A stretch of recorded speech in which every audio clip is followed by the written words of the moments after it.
Today I want to talk to you about something called Clutter Blindness.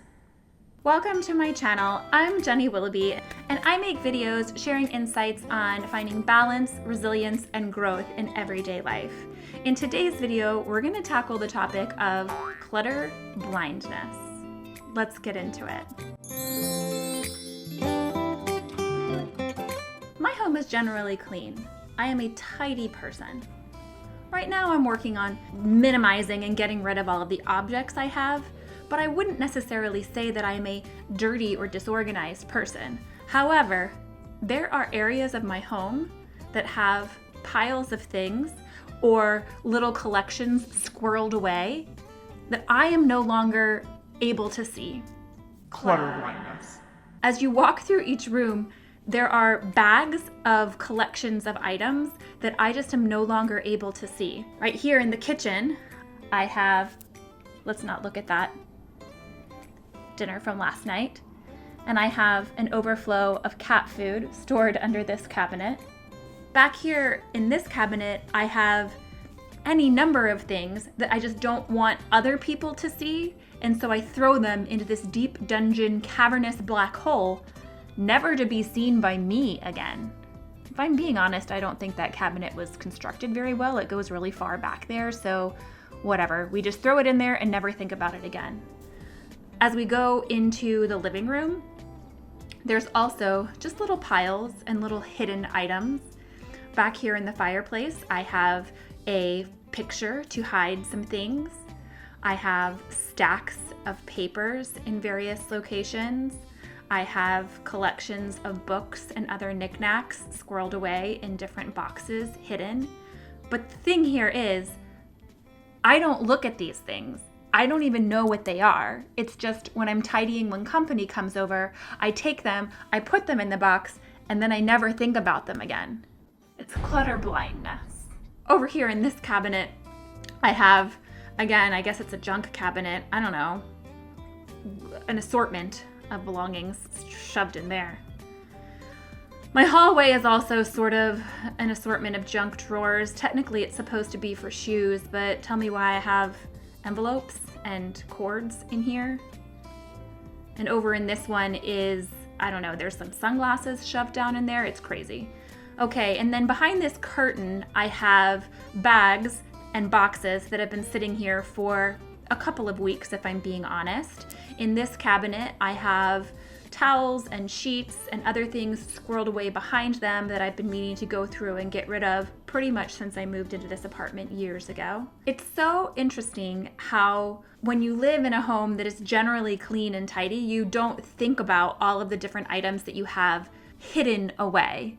I think this clutter blindness that I'm talking about is the fact that I have too many things. If I only had the items that I used and enjoyed on a daily basis, and they all had a place exactly where they belonged, there wouldn't be this excess clutter that I needed to store away in these hidden places. But because I have too many items, or because I have items that I don't necessarily need, they just end up in out-of-way places, taking up not only physical space, but like a mental and emotional space in my life.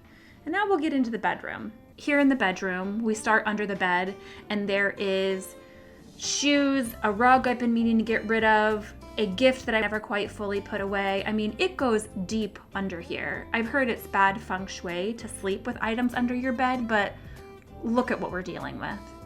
And then also, because I have items stored away in all of my other storage spaces, I have things put under my dresser because there was nowhere else to put things that I actually want to store. This is my like emergency food storage. Oh, and hi Louis Tomlinson, we love you so much. And then when we scoot around here to the closet, this is where things get really bad. Honestly, like over here on this side of my bed, I can't even get out on this side of the bed because there's so many things here. In the bottom of the closet, there's clothing that I've been meaning to give away. There's papers that I never went through when I came back to my apartment. I can't even get back here to show you everything that's under here, if I'm being honest. And up top, it's again, more clothes. There's a stack of things back here that I can't even look. I can't even dig back here to get to it, to show you all of the things that I have stored in the back of my closet, which clearly I'm not even using. And so I guess the point of this was a confessional to show that as I'm going through the steps of organizing and decluttering and minimizing my house, I'm going to have to be real honest with myself because my hope is with your help and accountability, I will get to a place where I've gotten rid of everything that doesn't bring me joy and have meaning and a place in my life. That way, all of these little piles and all of these little things that I have stored away in the deep, dark corners of my home no longer are taking up emotional and mental space. No more clutter blindness. Just because it's been sitting there for days or weeks or months or years doesn't mean it has to be a part of my life. And so I'm hoping that through this series, I will be able to tackle each of these individual spaces that I've just shown you so that they only have the things that I love and that I use and that I need. Thank you so much for watching. Thank you so much for joining me on this journey as I'm attempting to change my habits and claim the life that I want. One of minimalism, spaciousness, and joy.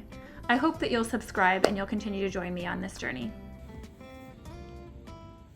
I'm so stupid. We're just gonna fucking go with it.